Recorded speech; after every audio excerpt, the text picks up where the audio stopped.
انسانان ډېر هوسناک دي. غواړي ترڅو په هر شي باندې پوه شي چې دلته څه تیریږي، هلته څه تیریږي، دلته څه خبره ده او هلته څه خبره. مثلا په اقیانوسونو کې، په ځمکه کې، په سپوږمۍ کې، په کهکشانونو کې. خو ولې بیا هم په ځمکه کې داسې ځایونه شته دي چې موږ تر اوسه په دې نه یو توانېدلی چې پوه شو هغه هلته څه تیریږي یا څه موجود دي. چې یو له دغو ځایونو څخه د امازون ځنګل دی. امازون د نړۍ تر ټولو لوی او ګڼ ځنګل دی. خو انسانان تر اوسه پر دې باندې نه توانېدلي چې وګوري د امازون ځنګل په مکمل ډول مطالعه کړي چې هلته څه تیریږي.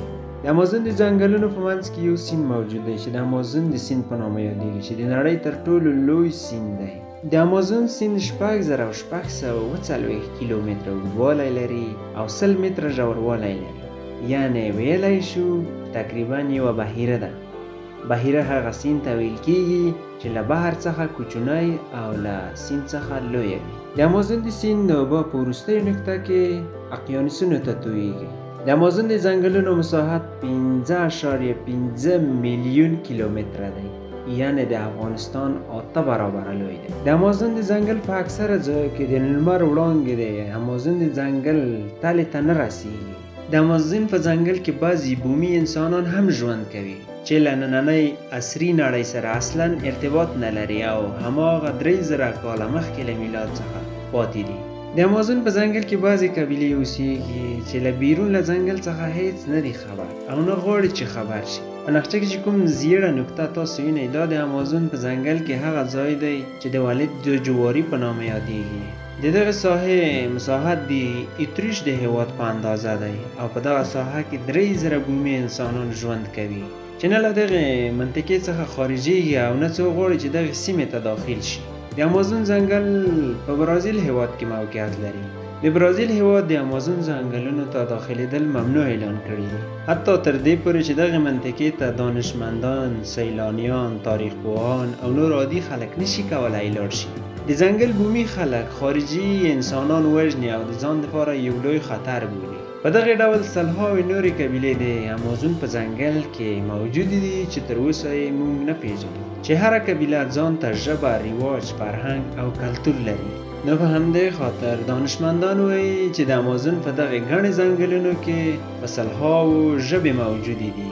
د برازیل هېواد دغه ځنګلونو ته تلل ممنوع اعلان کړي دي ځکه چې برازیل هېواد وایي د دغو بومي انسانانو د بدن دفاعي سیستم ډېر ضعیفه دی، نو د موږ په واسطه کولی شي بعضې ناروغۍ دغو بومي انسانانو ته انتقال شي چې د دوی د له منځه تلو لامل ګرځي. د برازیل هېواد وایي که چیرې څوک دغې ځنګلونو ته داخل شي نو د دغو بومي انسانانو لخوا وژل کېږي.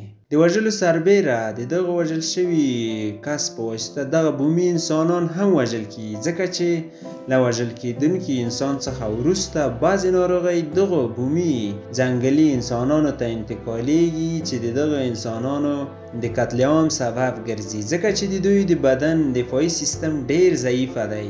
نو په همدې خاطر موږ د امازون له ځنګل څخه زیات معلومات نه لرو.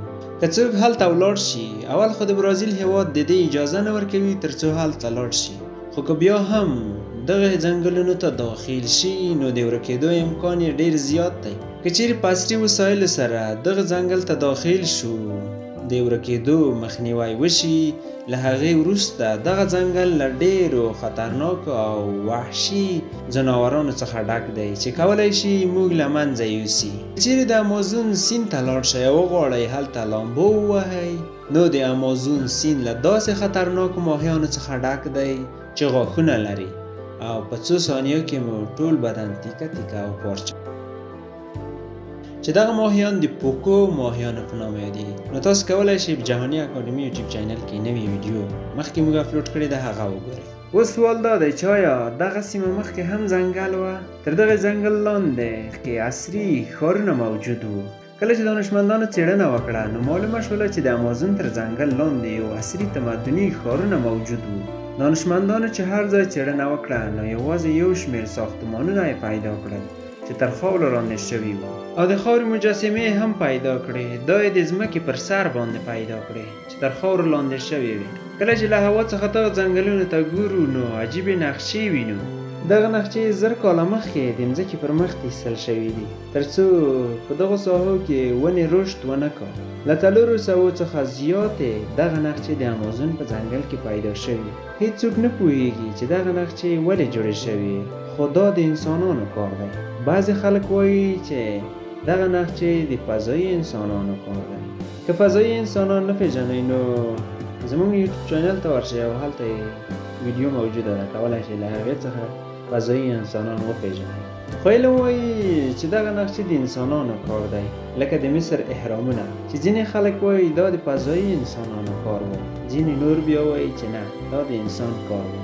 ځینې خلک وایي چې دغه نقشې د دې لپاره جوړې کړې وې چې دغو نقشو ته به عبادتونه کول او خپل خدایان یې بلل.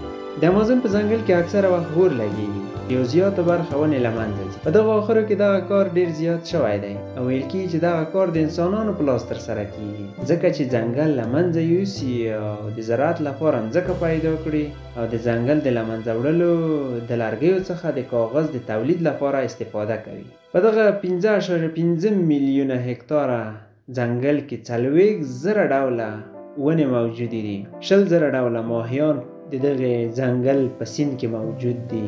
1300 ډوله مرغان، 420 ډوله پستانداران او 300 ډوله خزندگان موجود دي. ټول دانشمندان په یو نظر دي چې له 4,000 څخه بیا تر 200,000 کاله مخکې د امازون ځنګل د خوږو بویو سیند و او په دغه ځای کې بعضې عصري تمدنونه موجود وو چې د وخت په تېرېدو سره د دغو خوږو اوبو په منځ کې بعضې ګیاها او نباتاتو رشد وکړ چې د دغو خوږو اوبو په واسطه د دغو ونو رشد ډېر زیات توند او تیز و.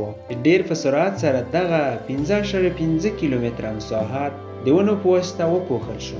200 کاله مخکې په اروپا کې یوه اوازه خپره شوه او ویل کېدل چې د امازون په ځنګل کې د الدرادو په نامه یو تمدن موجود دی چې ډېر شتمن او دارایی لرونکي خلک دي. د دوی بعضې ښارونه له الماس او طلا څخه جوړ شوي دي، خو په حقیقت کې هیڅ هم موجود نه وو. د دغې کار څخه اروپایانو غوښتل چې اروپایان د دغې ځنګلونو صاحبان شي او یا وګوري چې په دغو ځنګلونو کې څه تېرېږي، د دغو خلکو په واسطه معلومات راټول کړي. پخواني خلک په دغې باندې نه پوهېدل چې دغه ځنګل څومره لوی دی، خو کله به چې مخ ته تلل نور به ډارېدل او نه شوای کولی تر دې زیات دوام ورکړي. اروپایي دولتونو اول کوشش وکړ چې خپله دغه ځنګلونو ته لاړ شي او تر څو وګوري هلته څه تېرېږي، خو د بعضو کوششونو څخه وروسته دا عملیات ناکامه شول. وروسته یې د الدرادو اوازه خپره کړه چې تر څو خلک هلته لاړ شي او وګوري هلته څه تېرېږي، خو هېڅوک په دې ونه توانېدل چې د امازون له ځنګلونو څخه صحیح معلومات را جمع کړي. د الدرادو د اوازې 200 کاله تېر شوي دي، خو اوس هم دغه ځنګل په مکمل ډول نه دی کشف شوی. خو یو شی چې کشف شوي دي هغه دا دی چې مخکې دلته یو سیند موجود و او ځینې تمدنونه موجود وو چې وروسته د ونو د رشد په واسطه دغه تمدنونه او سیند له منځه لاړ. بعضې دانشمندان وایي کوم سیند چې دغلته موجود و د ونو د رشد په واسطه له منځه ولاړه، د دغو ونو رشد عملیات 15 میلیونه کاله مخکې شروع شوي وو. د امازون ځنګل د ځمکې پر مخ یو له مهمو نقطو څخه دی، ځکه چې د امازون ځنګل ته د ځمکې سږی یا شش ویل کېږي، ځکه چې هغه اکسیجن چې دغه ځنګلونو څخه تولیدېږي د ځمکې لپاره ډېر حیاتي دی.